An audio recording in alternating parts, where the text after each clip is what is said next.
안녕하세요 여러분, 수다몽입니다. 오늘은 태종 이방원이 왕자의 난을 일으키고 권력을 잡기까지 그의 신복으로 활약한 조영무 이야기 해보도록 하겠습니다. 조영무는 1338년 함경도 영흥군에서 태어난 것으로 기록되어 있는데요. 사실 출생 연도는 정확하지 않습니다. 태종 이방원과 나이 차이를 생각하면 조영무가 그의 삼촌뻘쯤 된다고 할 수 있겠습니다.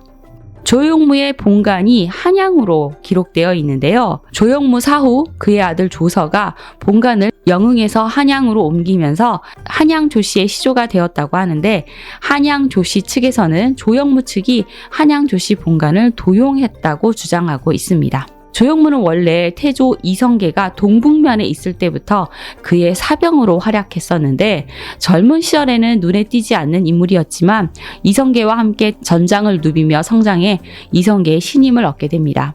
그리고 1392년에 이방원의 명을 받고 조영규 등과 함께 정몽주를 살해하면서 그의 이름이 역사에 등장하게 됩니다. 그리고 그의 조선이 세워지면서 개국 3등 공신에 책록되게 되지요. 사실 이방원의 명으로 정몽주를 살해했을 때부터 조영무의 노선은 정해진 것이나 다름없었는데요. 정도전의 사병 혁파 시도에 불만을 품게 되어 하륜, 이숙범과 함께 이방원의 신복이 됩니다. 조영무는 1398년 제1차 왕자의 난이 일어났을 때 이방원을 도와 정도전, 남은 등을 제거하고 정사공신 1등에 봉해졌고, 1400년인 정종 2년 회안대군 이방간과 박포가 일으킨 제2차 왕자의 난 때 군사를 이끌고 이방원을 도와 자명공신 2등에 봉해집니다. 이에 태조 이성계는 자신의 신임을 얻어 가별초 대장이 되었던 조영무가 자신을 저버리고 이방원의 신복이 되어 자신에게 칼을 겨누게 된 것에 크게 분노해서 태종에게 조영무와 조온, 이무는 날 배신한 놈들인데 나중에 너라고 배신을 하지 않을 것 같으냐? 종사를 생각해서 쫓아내라 하며 조영무를 내치라는 요구를 하기도 했지만 태종은 끝내 이를 받아들이지 않습니다. 1402년인 태종 2년 태조 이성계가 배후가 된 조사의 난이 일어났을 때 태조는 조영무를 암살하려 했지만 조영무가 이를 미리 알고 피신해서 죽음을 면하게 됩니다. 중요한 때마다 태종 이방원에게 힘이 되어 주었던 조영무는 태종이 즉위한 후 그의 총애를 한몸에 받게 되었고 참찬문화부사로 임명되며 승승장구하게 됩니다. 조영무는 이 태종의 명이라면 무조건 복종하며 충절을 보였는데요. 그런 그가 딱 한 번 태종의 명에 불복한 일이 있었습니다. 태종이 정도전이 추진했던 사병 혁파 정책을 밀어붙이자 이에 반발을 한 것인데요. 조영무는 애초 사병 혁파 문제로 정도전과 극심한 갈등을 빚었던 인물이었죠. 태종 편에 서서 제1차 왕자의 난을 성공시킨 핵심 공신이기도 했던 조영무이기에 더더욱 사병에 대한 집착이 강했고, 태종이 사병 혁파를 할 것이라는 생각을 하지 못했기에 배신감을 느꼈을지도 모르겠습니다. 여하튼 조영무는 사병 회수를 거부하고 무기를 회수하러 온 군관을 구타까지 해서 결국 유배길에 오르게 됩니다. 하지만 조영무는 곧 유배에서 풀려나 평양 부윤으로 가게 되었으니 태종이 조영무를 많이 총애했던 것 같습니다. 조영무는 유배에서 돌아온 이후 그 성품이 많이 달라지게 됩니다. 사실 무관 출신인 만큼 괄괄하고 급한 성미였던 조영무. 바둑 훈수를 두다가 부하가 대들자 안가품으로 배에 100피를 징수했다가 부하와 시비가 붙기도 했고, 또 사병 혁파를 반대해 군관을 구타할 정도였으니 이 욱하는 성미가 있었던 것이죠. 그런데 유배 생활을 하면서 어떤 깨달음을 얻은 것인지 매사 신중하게 말하고 행동했으며 모든 사람들을 공정하게 대하여 적을 만들지 않았다고 합니다. 태종이 즉위한 후 태종의 공신 중 상당수가 토사구팽의 희생양이 되어 목숨을 잃고 이 가문이 몰락했으며, 목숨을 건졌다 하더라도 정치적 생명이 끝나는 것을 보며 몸을 사리게 된 것이 아닌가 하는 생각이 들기도 하네요. 조영무는 이후 무탈하게 벼슬 생활을 이어가게 됩니다. 1405년 우정승에 올라 병조사 등을 겸임했다가 한산 부원군에 오르게 되는데요. 이 무관 출신으로는 조선왕조 최초로 정승반열에 오른 것입니다. 조영무는 뇌물시비 한 번 없을 정도로 신중하고 청렴하게 행동했고, 이에 태종 이방원의 신임이 더 깊었던 것으로 보이는데요. 그런 그도 여자 문제로 탄핵을 당한 적이 있습니다. 1412년인 태종 12년 6월 6일 사헌부에서 우정승 조영무가 출궁한 궁녀를 첩으로 삼은 것을 문제 삼아 탄핵을 한 것입니다. 조영무가 첩으로 삼은 여인은 궁녀로 있다가 출궁한 관음이라는 여인인데요. 관음은 조선 초기의 문신으로 한양 천도 때 신도궁궐 조성도감의 판사를 지낸 김주와 그의 기첩 사이에서 태어난 딸이었습니다. 관음은 태종 2년에 10살 나이로 궁녀가 되어 궁에 들어왔지만 기녀소생인 것으로 밝혀져 5달 만에 출궁하게 됩니다.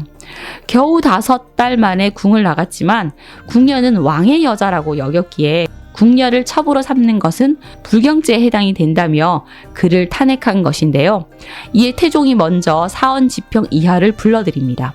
태종은 관음은 겨우 5달이 있다가 도로 나가서 시집 가는 것을 허락하였다.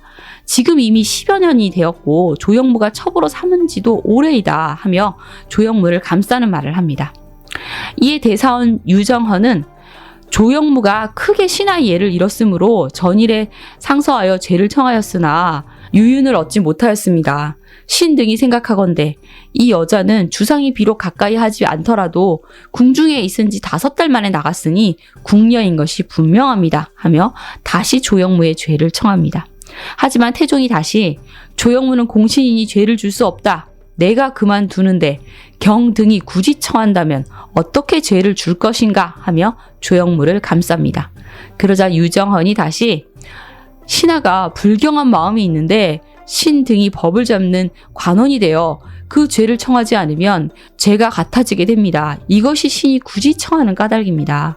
이제 명하시기를 어떻게 죄를 주냐고 하셨는데 신 등이 생각하건대 신하가 불경한 죄가 있으면 어찌 그 법령이 없겠습니까? 조영무가 이와 같은 행실이 있으면서도 모든 벼슬아치의 수장으로 있으니 신 등이 함께 한 나라의 신하로 있는 것이 진실로 마음이 아픕니다 하며 조영무의 죄를 물어야 한다는 발언을 하지요. 태종은 관음이 비록 일찍이 국내에 들어왔지만 나를 가까이 한 적도 없고 또 일찍 품문공사, 즉 길거리에 떠도는 소문으로 탄핵을 행하지 말라라는 명을 내렸는데 경등이 풍문으로 굳이 청하는 것이 마땅한가? 다시는 말하지 말라 하며 단호히 물리칩니다. 그리고 자대원 이간을 조영무 집에 보내서 헌사가 비록 죄를 청하더라도 내가 따르지 않을 것이니 경은 근심하지 말라 하며 조영무를 안심시키지요. 조영무는 성은이 흡족하시니 신이 기쁘고 감사한 마음을 말로 다하기 어렵습니다. 신이 제주도 없이 의정부에 있은 지 이미 7년이 되었는데 여러 번 사헌부의 탄핵을 받아 부끄러워 얼굴이 붉어짐을 그칠 수 없습니다.